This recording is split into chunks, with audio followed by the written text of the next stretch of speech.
One of the things that makes hockey so unique are line changes. But why is hockey one of the only sports that does this? And how many line changes, on average, does an NHL player make during a game? Take a deep breath, and let's find out.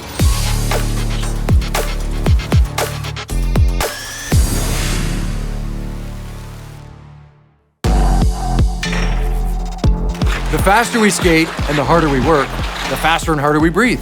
So, what role do the lungs play in helping a player go all out?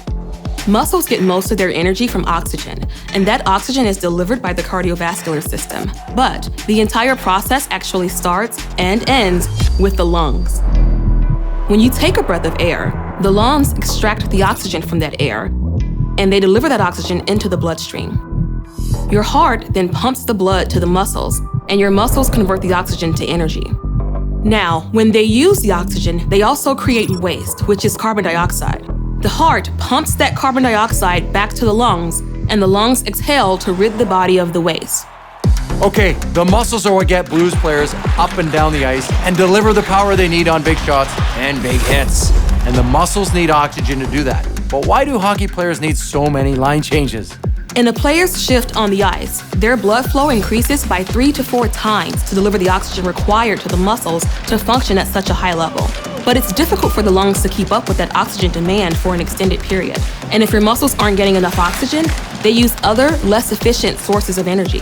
When this happens, the muscles fatigue faster and generate less power, affecting a player's performance. So, the short breaks let the lungs catch up so they can continue to provide the oxygen needed to the muscles. People are always saying, I can't catch my breath. I know when I played, players felt that way at times. Not necessarily me.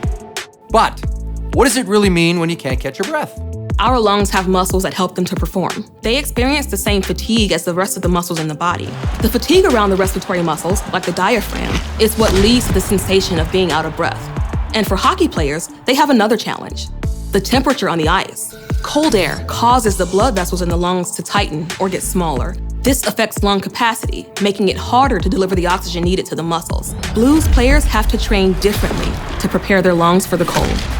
During an NHL game, a first-line player will play between 30 to 40 shifts, and the average shift lasts less than 60 seconds of game time.